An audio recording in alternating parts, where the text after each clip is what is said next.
Sveiki gyvi, pastaruoju metu į Basų mamų kanalą nekėlėm labai daug video, bet iš tiesų nereiškia, kad Basos mamos nieko neveikia ir kad neturim ką pasakyti.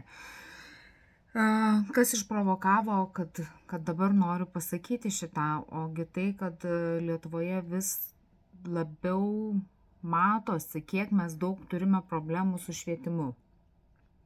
Tai jau buvo aišku ir anksčiau, kad su švietimu pas mus nekokia situacija, bet dabar tiesiog pradėjo kaip po žiemos sniego lysti visas purvas į paviršių ir tai tapo akivaizdu. Prasidėjo dar tada, kai atsimena 12-okai, trečdalis 12-okų neišlaikė matematikos egzamino. Dabar vėl visokie žinių patikrinimai, kurie aiškiai indikuoja, parodo, kad arba vaikai neturi tų žinių, neįgijo, niekas jų neparuošė, arba ekspertai, mokytojai, tie, kurie tikrina, reikalauja iš jų daugiau nei jie mokėsi. Ir iš to išplaukė keli dalykai. Viešoje erdvėje matosi diskusijos, jog pati švietimo programa yra netobula. Kai kurių klasių mokiniai dėl įvairiausių programos pokyčių tiesiog neturi vadovėlių, nes švietimo ir mokslo ministerija neužtikrino, kad tie vadovėliai būtų laiku išleisti. Jie mokosi iš senų vadovėlių arba tiesiog iš kažkokių įkeltų į internetą lapų, medžiagos, kur suranda mokytojai. Pati turiu dukrą ir žinau, kaip tas atrodo, kai nėra vadovėlio ir jie bando mokytis fizikos ar chemijos ar kitų dalykų. Mano galva tai yra didžiulė betvarkė. Taip neturėtų būti. Turėtų būti, jeigu yra pokytis, tai turi būti žinoma tam ir parengta medžiaga ir vadovėlis, kad būtų užtikrintas tinkamas mokymas. Bet ne tik apie tai, jau seniai ten ritasi nuo kalno ta mūsų švietimo sistema ir mes čia turim begalės bėdų. Identifikuosiu gal tik pagrindinę šituo kalbėjimu. Tai kas darosi didmiesčiuose? Didmiesčiuose jau kuris laikas intensyviai kuriasi privačios ugdymo įstaigos. Visa tai aišku susiję ir su platesniais klausimais. Tai yra, pavyzdžiui, su miesto planavimu. Jeigu paimsim pavyzdį sostinę Vilnių, tai miestas yra taip chaotiškai planuojamas jau kurį laiką, kad per tuos 34 metus nėra pastatyta nei viena valstybinė mokykla. Gyventojai statosi namus, kotedžus, miestas plečiasi į plotį, o visas ugdymo įstaigų tinklas išlieka toks, koks jis buvo anksčiau.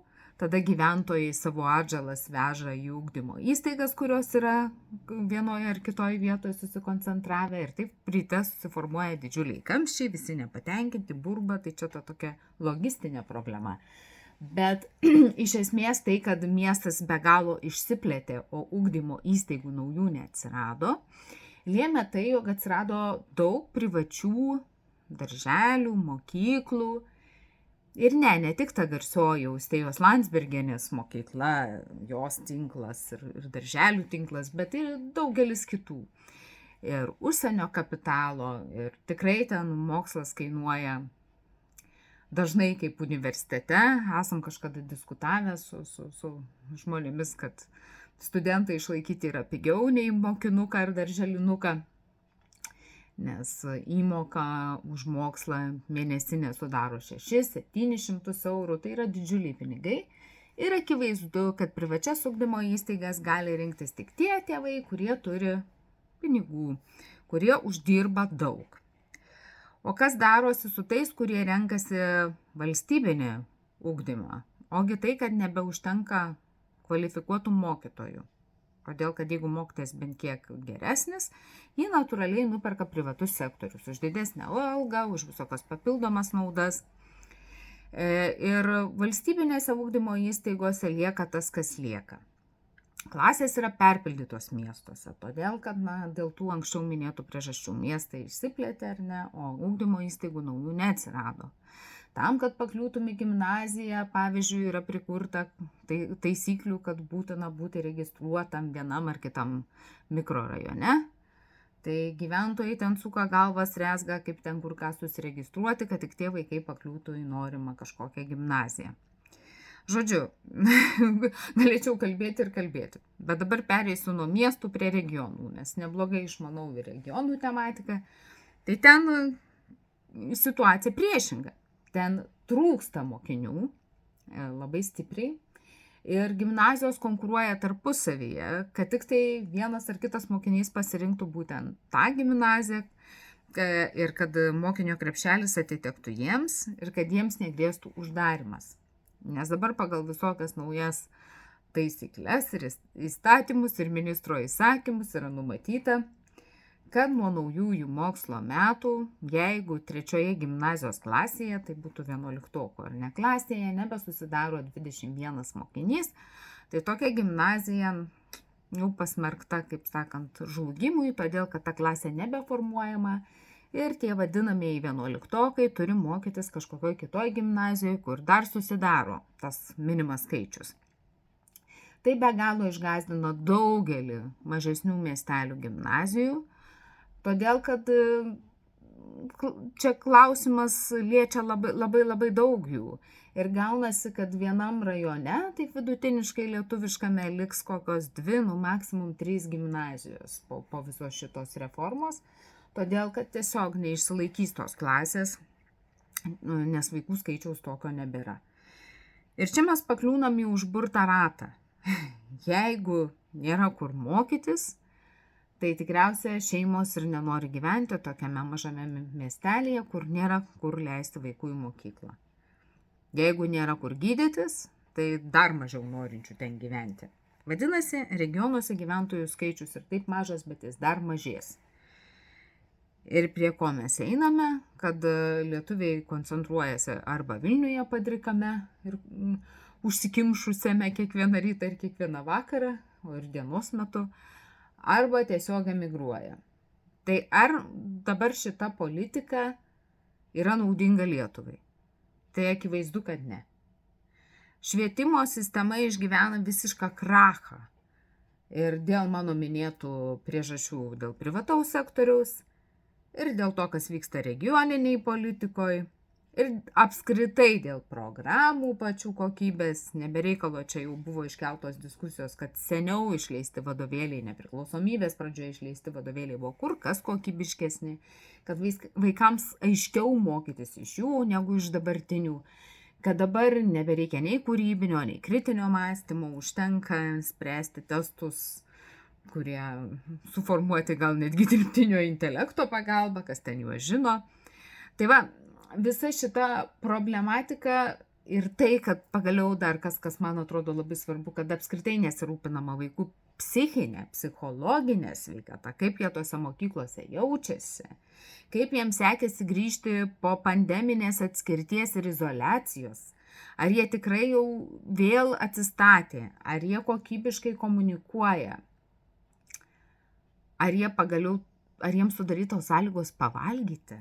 Kai šitai brangsta maisto produktai, o mokyklų valgyklos vis dar už tos pačius įkainius bando kažką ten suorganizuoti valgomo, tai labai dažnai aiškėja tas, kad vaikai tiesiog ir nevalgė arba pavalgė labai kažkokio nesveiko maisto ir taip mes auginam visiškai net nei psichiškai tvirtą, nei fiziškai sveiką būsimą lietuvį ar lietuvę, pilietys mūsų, kurie dirbs, augins vaikus čia tikėkimės ir mokės mokesčius į biudžetą ir išlaikys mus pensininkus. Taip norisi, žinokit, nutilti ir tiesiog palikti pauzę. Nes reformų reikia tokių, kad neaišku net nuo kurio galo pradėti. O situacija įsispręstų labai aiškiai, jeigu tiesiog visa tauta pasakytų, kad mes nebepritarėm, kad mes nenorim jau daugiau čia būtų tokios nesąmonės vykdomos tiek su švietimu, tiek su gydymo įstaigomis, tiek su kultūros dalykais, tiek su ekonomika, tiek su tuo, kad gatvės ir keliai netvarkomi, neasfaltuojami. Su visomis sritimis, kur pažvelgs, yra toks balaganas, liaudiškai tariant. kad jau nebeaišku, iš kurio galo griebt, kad visą tai dar kažkaip išgelbėti ir pataisyti.